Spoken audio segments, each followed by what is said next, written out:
네, 안녕하세요. 본 강좌는 기업의 경영 전략에 대해서 실전적인 관점에서 살펴보고자 하는 강좌가 되겠습니다. 그래서 본 강좌의 제목을 실전 경영 전략이라고 설정해 봤습니다.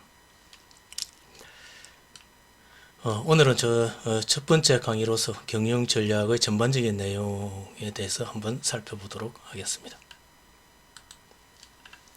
강좌를 시작하기 전에 본 강좌의 목적을 다시 한번 살펴보면 경영 전략의 핵심 내용을 이어가고 이를 바탕으로 경영 전략의 수립 및 운영에 대해서 살펴보고 그에 관련된 우수 사례를 살펴보는 것에 대한 내용을 전달하는 것으로 되어 있습니다. 이를 통해서 실전 차원에서 경영 전략을 이해하고자 하는 게 본 강좌의 목적이 되겠습니다. 본 강좌를 맡고 있는 제 역량에 대해서 간단히 소개해 드리도록 하겠습니다. 성균관대학교에서 학위를 받았고요. LG전자 그리고 삼성경제연구소에서 합쳐서 25년 정도 근무를 했습니다. 이를 바탕으로 실전전략연구소라는 컨설팅 법인을 설립해서 한 9년 정도 운영을 했었고요. 이런 등등 해서 약 30여 년 동안 경영전략, 경영혁신, 조직에 대한 컨설팅을 갖다가 수행을 했었는데 과제 숫자로 따지면 약 100여 건 정도의 컨설팅 과제를 하지 않았나 생각이 됩니다. 대학에서는 성균관대학교와 경기대학교에서 강의를 맡아서 진행을 한 경력이 있습니다. 30년 동안 경영 컨설팅을 수행하면서 가장 기억에 남는 과제를 2개 정도만 기업과 공공부문 이야기를 한다면 1997년도 IMF가 터졌던 그 시기에 S전자의 디스플레이 사업 21세기 인류화 전략 이라는 과제를 수행한 바가 있습니다.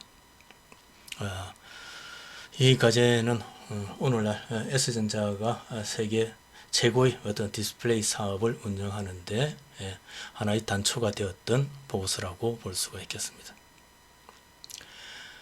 2002년도에는 노동부 직업훈련의 비전 및 발전 전략이라는 과제를 수행했었는데요. 본 과제는 IMF 이후 많은 대량 실직자가 발생하는 과정에서 정부가 가진 직업훈련의 관련된 전략적 자산을 어떻게 활용하는 것이 가장 효율적인지 하는 데 대해서 하나의 방향성을 제시한 보고서로서 상당히 비판적인 국회에서도 상당히 좋은 평가를 받았었던 그런 보고서였습니다. 그럼 본격적으로 전략이란 무엇인지에 대해서 살펴보도록 하겠습니다. 전략이라고 하면은 보통 많은 사람들이 다소 오해를 하고 있는 부분들이 있는 것 같습니다. 저도 마찬가지였습니다만. 전략이라 그러면은 뭔가 신출기물한 뭔가 방법론으로서 상대를 제압해서 승리를 이끄는 그런 것을 갖다가 많이 연상을 하게 되는데 과연 전략이라는 게 그런 것인가? 많은 전략의 대가들이 전략에 대해서 하는 핵심적인 내용은 뭔지 하는 내용을 한번 살펴보기로 하겠는데요. 여기에 대한 이런 비슷한 의무로서 한번 제기를 해보는 게 왜 이순신 장군은 그렇게 뛰어난 전략을 가졌으면서도 왜군들을 모조리 남해 앞바다에 수장을 시키지 못했는가 하는 의문을 한번 제기를 해봅니다. 전략, 우리가 그렇게 18번 싸워서 18번 이길 정도로 뛰어난 전략가라고 이야기하는 이순신 장군은 그럼에도 불구하고 왜 그렇게 절대적 승리를 갖다 가져오지 못했는가? 요 다음 페이지에 손자병법 얘기로 이어가면서 여기에 이런 데 대한 의문을 간접적으로 한번 풀어보도록 하겠습니다. 자, 우선 전략이란 용어가 동양에서 하는 전략이란 용어 그 자체를 잠깐 살펴보면요. 싸울 전 간략할 약, 싸움에 대해서 그 핵심을 간략하게 줄인 것이 전략이다 이런 얘기죠. 전쟁의 에센스라고 볼 수가 있겠죠. 그죠? 요 약자는 요약할 때 약자, 간추릴 약자가 되겠습니다. 근데 사실 전략이라는 용어보다는 동양에서는 병법이라는 용어를 많이 썼습니다. 그죠? 거의 유사한 의미로서 병법이라는 용어를 많이 썼는데, 그 병법의 대표적인 내용이 우리가 잘 알고 있는 손자병법이 되겠습니다. 우리가 잘 알고 있는 손자병법의 핵심적인 사상을 아주 간단한 몇 가지 내용을 가지고 한번 전달을 해볼까 합니다. 손자병법의 제 첫 페이지 1장 1절에 보면은 이런 얘기가 적혀져 있습니다. 병자 국가지대사 사생지지 존망지도 불가불찰량. 병자라는 것은, 여기서 병자라는 것은, 병이라는 것은 군대를 뜻하기도 하지만 전쟁을 뜻하기도 합니다. 여기서는 전쟁이라는 뜻이 되겠습니다. 전쟁이라는 것은 국가지대사, 국가의 큰일이고, 사생지지, 사느냐 죽느냐 하는 것의 갈림길이고, 존망지도, 존재하느냐 망해서 없어지느냐 하는 갈림길이다. 따라서 불가불찰량, 자세히 살피지 아니하는 것은 옳지 아니하다. 전쟁이라는 것은 국가가 없어지느냐 사라지느냐 존재하느냐 하는 갈림길이기 때문에 이를 정말 면밀하게 살피지 않고 전쟁을 일으켜서는 안 된다 하는 뜻을 담고 있는 겁니다. 우리가 잘 알고 있는 요 밑에 문구 보면 지피지기 백전불이라고 했습니다. 저를 알고 나를 알면은 100번 싸우더라도 위험에 처하지 않는다는 뜻이죠. 그죠? 이런 문구를 자신 있게 이야기했던 손자가 제일 첫 마디에서는 굉장히 잘 살피고 전쟁을 수행해야 된다고 경고를 두고 있는 것입니다. 손자는 너무나 잘 알고 있는 지피지기 백전불위라고 이야기를 했는데, 우리나라에서는 백전불패라고 약간 원용해서 많이 사용되기도 하죠. 위자는 위태로울 위자, 위태로울 태자, 불태라고 하기도 합니다. 적을 알고 나를 알면은 100번 싸우더라도 위험에 처하지 않는다, 이런 뜻이죠. 근데 단순히 이런 얘기를 그냥 기본으로 한 게 아니라, 그 적을 알고 나를 살피기 위해서는 손자는 요 5가지를 살펴야 된다고 이야기를 했습니다. 이 5가지를 잘 따지면은 누가 이길지를 알 수 있다고 이야기를 한 거죠.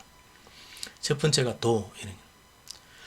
도는 그 당시로 보면 대의명분입니다. 어느 쪽의 군대가 좀 더 대의명분을 갖추고 있느냐, 이 반란군이냐 아니면 진압군이냐 이런 거고, 침략군이냐 아니면 거기에 대해서 방어하기 위한 거냐.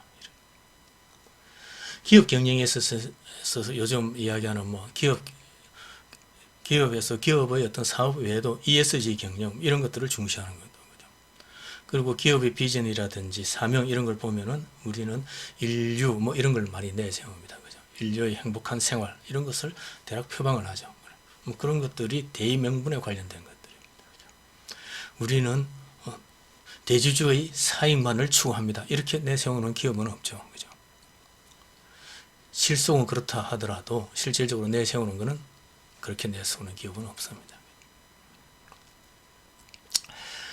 자, 거기에 도, 어느 쪽이 대의명분에 앞서느냐. 두 번째가 터는 시기를 뜻하는 거고 타이밍을 말하는 겁니다. 시기상 어느 쪽이 좀 더 유리한 시기냐는 거죠. 모든 것을 봤을 때. 전투에서는 굉장히 중요한 요소가 되겠죠. 지는 예전에 땅이라는 것은 인구 농산물을 수확량을 결정하는 거고, 거기에 따라서 인구가 결정되는 부분입니다. 그래서 인구 이런 부분에서 굉장히 중요한 부분인데, 인구가 많아야 또 병사의 숫자를 많이 모집을 할 수가 있는 거죠. 근데 여기 좀 기업 경영으로서 좀 확대해서 본다면은 자금력, 생산 능력, 생산 캐파, 그리고 인적 자원 이런 것들이 전부 다 이 지에 속한다고 볼 수가 있겠습니다. 네 번째가 장.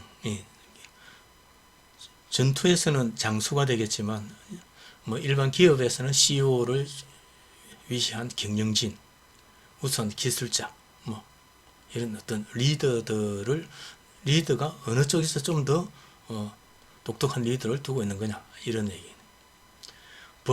법은 시스템, 체계를 이야기하는 거죠. 어느 쪽 군대가 좀 더 체계를 잘 갖추고 있는 거냐. 그래서 손자는 뭐 기업 경영에서 이거 체계는 마찬가지겠죠. 어느 쪽의 시스템이 좀 더 잘 정비되어 있느냐 하는 부분이 되겠습니다. 그래서 손자는 지피지기면 백전불이라고 했는데, 그 지피지기를 따질 때 이 5가지 요소를 잘 따져보면은 전쟁을 하기 전에 우리가 이길지 질지를 알 수가 있다는 이야기를 했습니다. 그래서 손자가 그렇게 이야기를 해요. 성병은 선성 이후 구전. 이기는 군대는 먼저 이겨놓고 이후에 전투를 한다. 패병은 선전 이후 구성. 싸워서 승리를 구하려고 한다. 그래서 이기는 군사는 이 도천지장법 이 요소들을 잘 따져가지고 이미 우위에 있는 상황에서 전투를 벌이기 때문에 이미 승리를 해놓고 전투를 통해 가지고 그걸 확인하는 데 지나지 않는다는 거죠. 이것이 이런 흐름들이 손자병법의 전반적인 어떤 병법의 기본적인 사상입니다. 결국 이 얘기는 뭐냐 하면은 전력에서 앞서야 전투에서 이길 수가 있다는 것이죠. 강한 힘을 가지고 해야 된다는 얘기입니다. 결국 강한 자가 약한 자가 싸우면은 강한 자가 이길 확률이 높으니까는 강한 상태로서 만들어서 전투를 벌이라는 거고, 약한 상태에서는 전투를 가능하면 벌리지 말아야 된다는 거죠. 그걸 잘 운영하면은 100번 싸우더라도 위험에 처하지 않는다고 이야기를 하는 것이죠. 그러니까 우리가 어떻게 보면은 전략이라는 것을 뭔가 신출기물한 뭔가로서 약한 상태에서 뭔가를 갖다가 교묘하게 잘 이기는 뭐 이런 걸 생각을 하는데, 실질적으로 손자병법의 기본적인 사상 부분은 그와 정반대된 내용을 주장을 하고 있는 것입니다.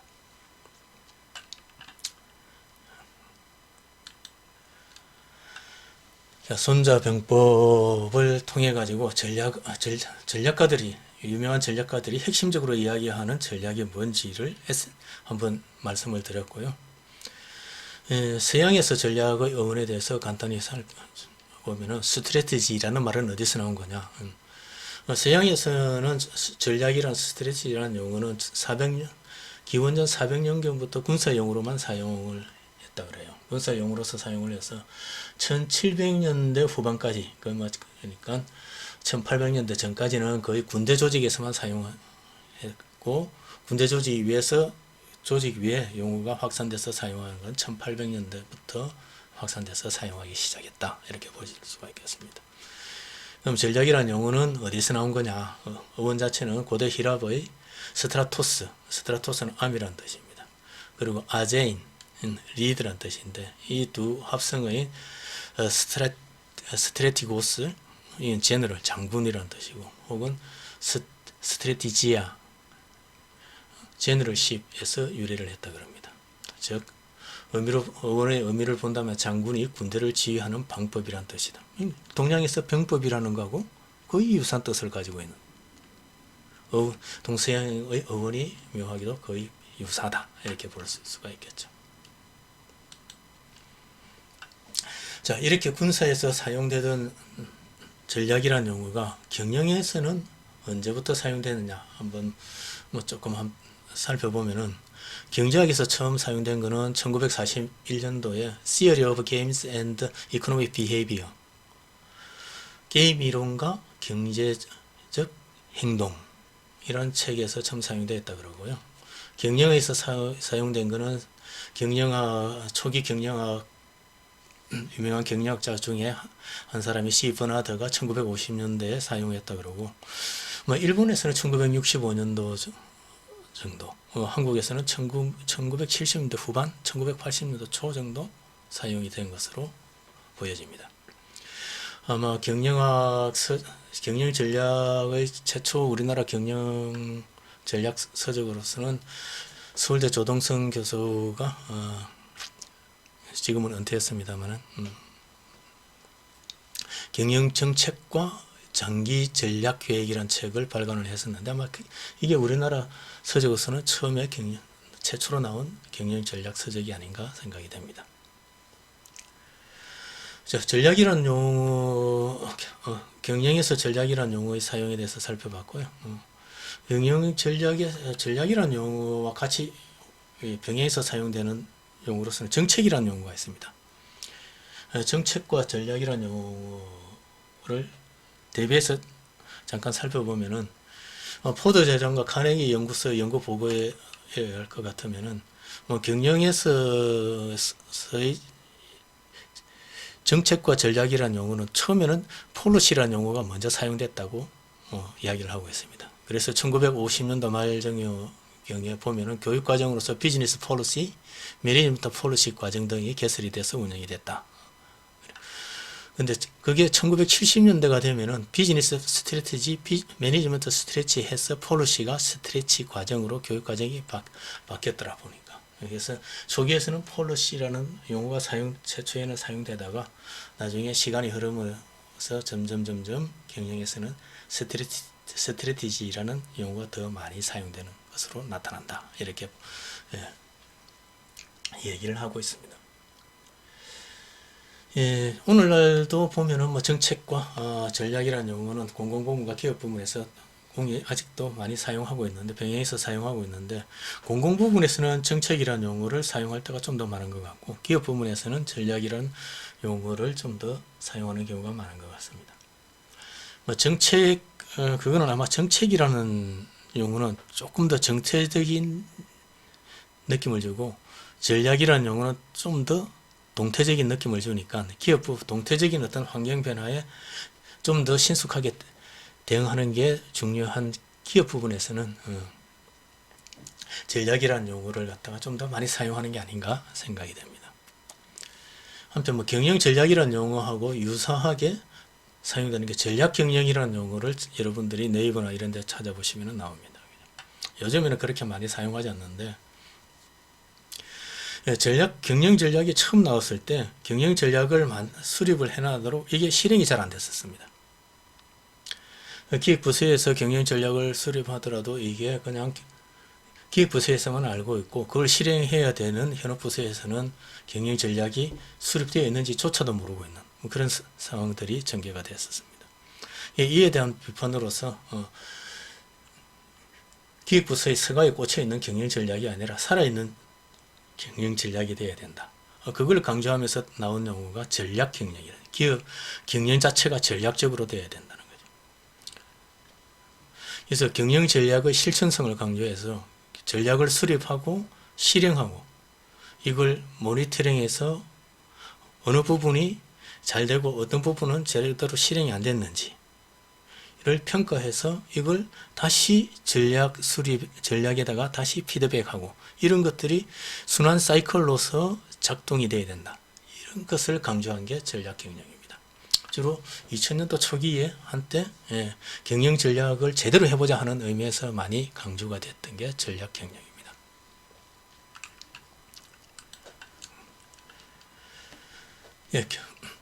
그러면 경영 전략, 이런 경영 전략이란 용어가 나오면서 경영 전략에 관련돼 가지고 여러 학자들이 나름대로 정의를 내렸었습니다. 좀 유명한 것들만 몇 가지 살펴보면은 챈들러 경영 전략의 대가 중에 한 사람이 챈들러는 경영 전략이란 기업의 장기적인 목표의 결정과 그 목표를 달성하기 위한 행동을 결정하고 경영 자원을 배분하는 것이다. 이렇게 이야기를 했습니다. 앤드루는 경영 전략이란 기업의 목표와 그 목표를 달성하기 위한 여러 가지 계획이나 정책을 말한다. 또한 전략은 그 회사가 어떤 사업 분야에 참여하고 어떤 성격의 회사여야 하는지를 결정하는 중요한 이론이다. 이렇게 이야기를 했습니다. 안소프는 경영 전략은 주로 기업의 외부적 문제로서 외부 환경의 변화에 기업을 전체로서 적용시키기 위한 제품과 시장 구조의 결정이다. 상품, 시장 범위, 성장 방향, 경쟁 우위, 시너지 등의 상황에 대한 의사결정을 위한 규정이다. 이렇게 이야기를 하고 있고요. 유명한 일본의 유명한 경영 전략 컨설턴트였던 오마에 게니치 이는 경영 전략이란 어떻게 하면 경쟁자에 비해서 경쟁 우위를 가질 것인가 하는 문제이다. 그래서 경쟁 우위에 초점을 뒀습니다. 경영 전략은 경쟁자에 비해서 효율적인 방법으로 그 기업의 경쟁 우위를 상승시키는 노력이라고 볼 수 있다. 이렇게 정의를 했습니다.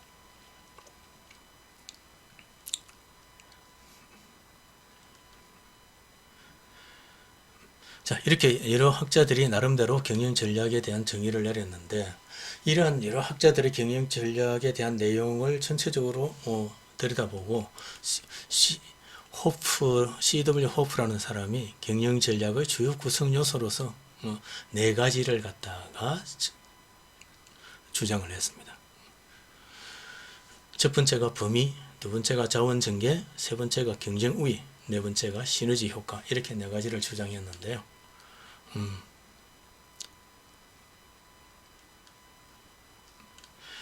각각 하나하나에 대해서 살펴보도록 하겠습니다. 첫 번째, 범위에 대해서. 경영 전략이라서 기업의 활동 영역을 정의하는 것이다. 기업이 어떤 사업 시장에서 활동하기를 기대하는지를 구체화한 것이다. 때로는 스코프 대신에 도메인이란 용어를 사용하기도 합니다. 원래 도메인이란 용어는 생태학적 용어로서 많이 사용을 했었는데 생물이 생존하는 영역을 일컫는 용어입니다. 생태학적으로는. 그걸 갖다가 기업도 하나의 어떤 생태학적 관점에서 보는 조직론자들이 많이 있는데 그것을 기업의 경영에 삭제해서 기업이 존재하는 영역 이걸 도메인 그래서 생태학적 용어를 갖고 와서 사용을 했었죠. 이런 스코프 범위 영역 도메인을 전략적으로 설정하는 데 있어 가지고는 때로는 표현이 굉장히 중요할 때가 있습니다.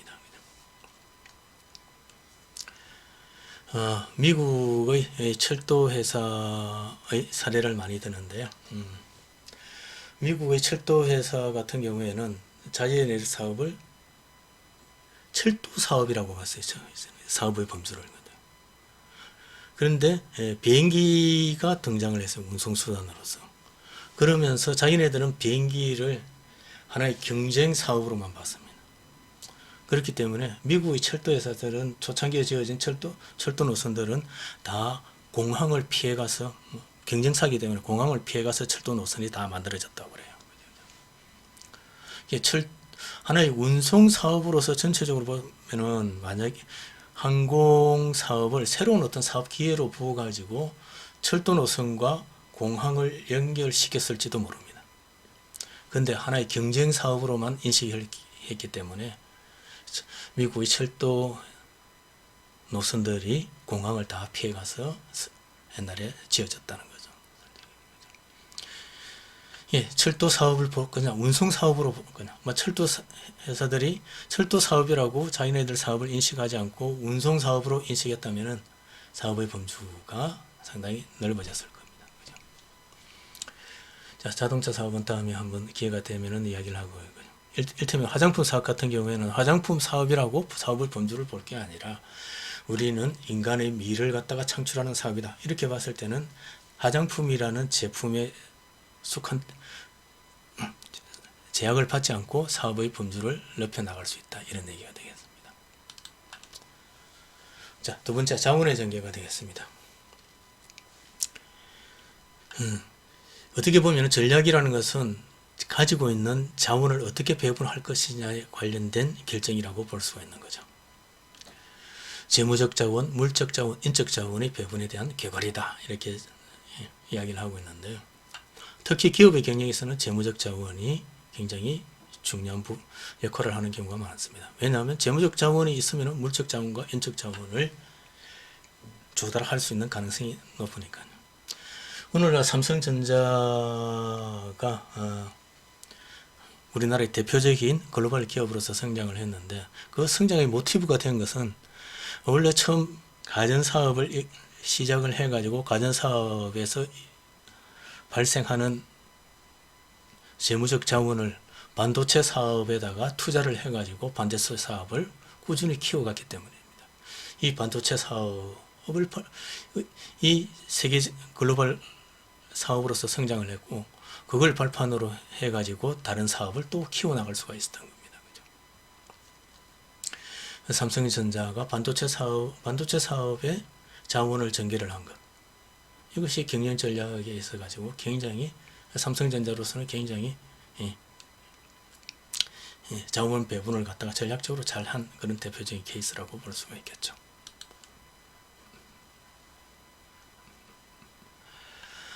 세 번째가 경쟁 우위입니다. 그죠? 활동의 범위, 사업의 범위, 자원의 전개, 이런 것들을 어떻게 운영하느냐, 가능하면은 경쟁 우위를 구축하는 쪽으로, 장기적인 경쟁 우위를 구축하는 쪽으로 운영을 해야 된다는 거죠. 그래서 이거 자원의 전개를 통해서 경쟁상의 유리함을 구축해 나가야 된다는 겁니다. 데이비드 아크라는 사람은 여기다가 S를 더 하나 추가해 갖고 Sustainable Competitive Advantage라고 했었어요. 지속적 경쟁 우위. 이 경쟁 우위라는 게 어떤 한 시점에 어떤 경쟁 우위로서가 아니라 지속적으로 경쟁 우위로서 힘을 발휘할 수 있는 그런 것을 갖다가 시대 변화에 맞게 그때그때 계속 키워나가야 된다는 거예요. 이 반도체의 사례로 보면은 메모리 반도체에서 경쟁 우위가 가장 강력한 데는 어디입니까? 삼성전자죠. 그리고 뭐 SK 하이닉스. 시스템 반도체는 대만의 기업인 TSMC가 가장 강력한 경쟁 우위를 구축해 나가고 있습니다. 근데 한편 그 반도체의 설계 역량 이런 부분은 여전히 또 특히 시스템 반도체 같은 경우는 미국이 경쟁 우위를 가지고 있죠. 요 다음 페이지는 데이비드 아프가 예전에 1989년도인가요? 경영자들에게 자기 조직의 SCA를 어떻게 인식하는지에 대해서 설문조사를 한 결과를 갖다가 참고로서 나타냈는데요. 우리가 상위에 있는 것들만 간단히 한번 보면은 많은 경영자들이 자기 조직의 경쟁 우위를 첫 번째로 내꼽은 게 품질 명성. 우리는 품질이 좋다는 게, 우리 회사 제품 품질이 좋다고, 품질이 좋고 그걸 고객들이 알고 있다. 두 번째는 고객 서비스 역량. 세 번째 지명도, 브랜드 파워. 네 번째 우수 경영진과 기술진. 이거는 경영진과 기술진, 인력, 저원가 생산, 싸게 팔 수 있는 역량을 갖고 있다는 거고. 여섯 번째가 금융자산. 우리는 돈을 많이 가지고 있다 이거죠. 그래서 새로운 사업 기회가 있으면 새로운 사업 기회에 신속하게 대응할 수 있다. 그것이 우리가 갖고 있는 경쟁 우위다. 그 뒤에 나머지 부분은 여러분들이 한번 쭉 살펴보십시오. 자, 마지막 경영 전략의 마지막 구성 요소로서는 시너지 효과입니다. 시너지 효과. 앞에 범위, 자원의 전개, 경쟁 우위, 이런 것들을 잘 운영을 해가지고 시너지 효과가 나도록 만들어야 된다는 거죠. 그것들이 구성 요소가 상호 지원적이고 보완적 관계가 되도록 하는 거죠. 그래서 1 플러스 1이 단순히 2가 아니라 3, 4, 5, 10이 되도록 만들어야 된다는 거죠. 이걸 약간 다르게 표현한다면 consistency and complementarity라고 또 볼 수도 있겠는데, 이 전략이 있고 상위 전략이 있고 하위 전략이 있으면은 상위 전략과 하위 전략 사이에서는 consistency, 일관성이 있어야 되고, 전략 상호 간에는 complementarity, 보완적 관계가 형성이 될 때 시너지가, 전체적으로 시너지가 난다는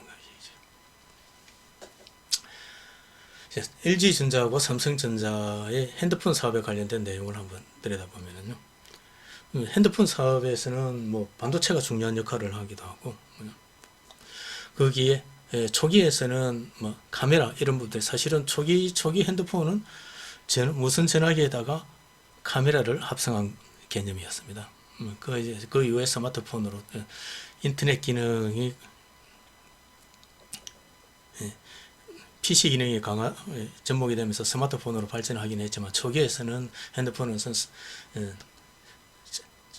전화기와 카메라의 합성 제품 이런 개념이었죠. 그래서 그때는 카메라나 반도체나 이런 것들이 중요했는데 사실 LG전자는 삼성전자와 거의 초기에 동시에 반도체 사업을 추진을 했었습니다. 뭐 젊은 분들은 잘 모르실지 모르겠는데 옛날에는 금성 반도체 통신이라는 회사가 있었습니다. LG전자는 아니고 분리된 건데 LG그룹 내에 있었죠. 근데 그 회사가 IMF가 터졌을 때 결국은 현대전자로 사업을 매각을 했었죠. 현대전자의 반도체 부분과 LG전자의 반도체 부분이 결합이 됐었고 그 부분이 결국은 몇 년 전에 SK 하이닉스로 넘어갔죠. 그죠? 현대 하이닉스에서 SK 하이닉스가 된. LG전자는 또 카메라 사업도 가지고 있었습니다. 캐논하고 합작해서 카메라 사업도 가지고 있었는데 카메라 사업도 결국은 중단을 했었습니다.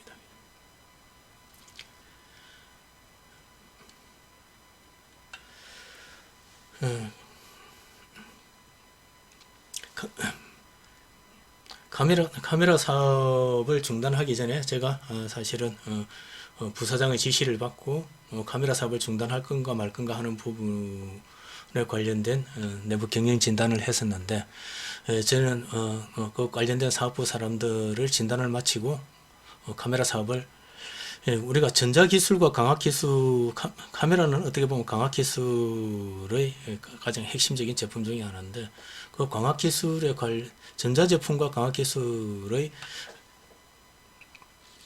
이 병합적인 발전 가능성이 굉장히 높기 때문에 하나의 카메라 사업으로 볼 게 아니라 우리가 전자사업에서 강학기술과의 어떤 시너지 이런 부분을 동시에 고려해야 된다고 보고서를 써서 저는 카메라 사업을 그런 관점에서 보고 그렇게 단순히 카메라 사업이 적절한다고 접을 건 아니라고 보고서를 올렸는데 그 이후에 제가 LG전자를 마치고 나와서 한 2년 정도 지나고 나서 보니까 어느 날 신문에 LG전자가 카메라 사업을 접는다고 뉴스가 나왔었더랬습니다. 결국 그렇게 반도체 사업도 넘기고 카메라 사업도 넘기고 LG전자는 한 2, 3년 전인가요? 결국 작년인가요? 핸드폰 사업을 접었습니다.